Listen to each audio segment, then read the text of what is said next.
Hey everyone, this is Tim from YourSixGaming. Today in this video, we're going to be looking at the best secondary weapon currently in Warzone.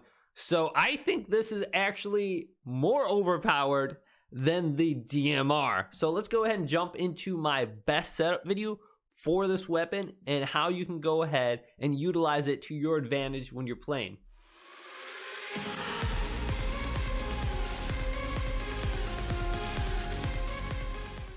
Alright, so this is my DMR setup right here with my DMR 14 at the top. And then for my secondary, I am rocking the Diamattis. So I was a big fan of the Renettis before. Now it seems like the Diamattis are the one that are completely overpowered and are really good. There was a time when the Renetti, the dual Renettis were very, very good. And it seems like the Diamattis are practically like the same thing the Renettis were back in the day. So this is my current setup with the Diamattis. I'm using the agency suppressor for the muzzle. Then I'm using the task force barrel. Now the task force barrel is pretty much good on every gun that you can put it on just because of that increase in bullet velocity. In Warzone, bullet velocity is so incredibly important. The time it takes to actually travel to your target, it can really impact your aim and the amount of drop the bullet has. So it seems like in the most current update with the DMR 14, they kind of slowed down the bullet velocity in the DMR. So it takes a little bit longer for the bullet to travel, and there's a little bit more drop to the bullet actually. So it requires a little bit more accuracy on your part to actually fine tune your aim and predict where that bullet's going to drop and hit the person. So that's why I love these task force barrels, and anything with bullet velocity also increases your damage and the effective range. Why wouldn't you want that on? It's perfect. So task force barrel, good. Next, lasers, kind of more preference, but I have the SWAT 5MW laser sight on there for the hip fire accuracy, and then there's a little bit of a con for your aim down sight time. But for this, it's pretty much you want something with hip fire on, so maybe the first one steady aim laser, or you got the SWAT 5MW, or even the last one here, where it's the Ember sighting point. So all three of those would be good with the hip fire. So if you're going to be running up on someone and you're moving side to side real quick, and you got a little bit better vantage point because the wider angle when you're in the hip fire point of view versus aiming down sights on the target, it's a little bit easier to see where they are in the perspective of the room when you're going through a door or up a staircase. You're pretty darn accurate with the hip fire and the laser sight on this weapon. It seems like there's barely any drop off between hip fire versus aiming down sights with this. I love it. I've been running this a lot in just Call of Duty Cold War, playing this in the multiplayer. I've been shredding people in that too, but it seems like it's a two hit to the body with this, a two burst. If you land all your shots, regardless if you go to the stock and you have dual wielding on or not. Now, you see a lot of people running through doors and just smacking you hard with the dual wielding on this weapon. For me, like, I've been using it without the dual wielding to level up this weapon. I'm like, holy crap, this gun is really, really good, and I have a little bit better range, even though I'm not using the dual wielding for the stock. So if you want the best sidearm in the game right now, you can start using this right now. You don't have to have dual wielding on for this gun to be effective and good, and for you to be able to use it in your setup.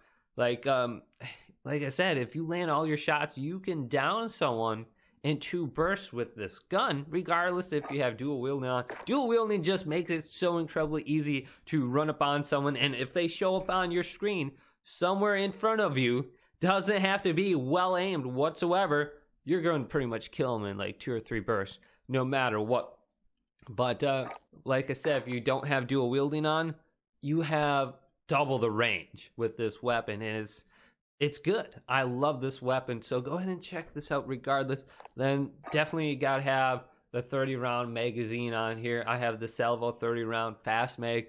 Got to be able to quickly reload this gun and snap to target and get those rounds off. So a little bit reload quickness and a fast mag can't hurt you there. And the only con is the aim down sights time.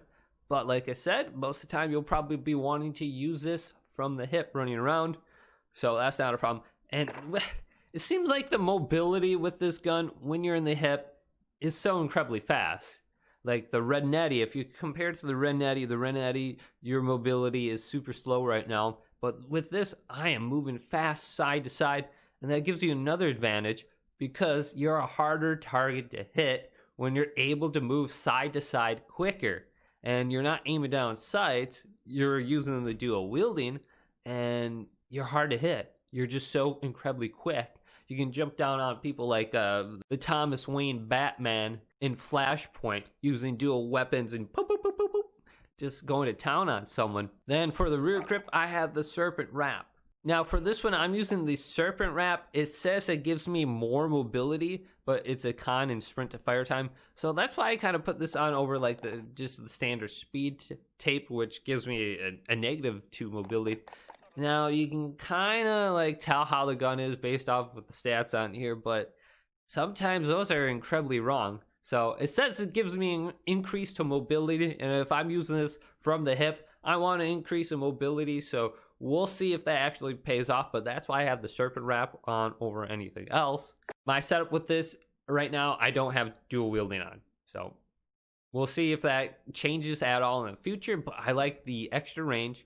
And if I'm using the DMR 14, the DMR, like, it's a medium to long range weapon. I don't really have anything in between those, like very short range and the medium range. So that's kind of why I like this on. And I barely ever use my DMR 14 when I'm clearing buildings. Like if I'm going up a staircase, I'm switching out to my Diamatti and I'm going up and I'm clearing the staircase out.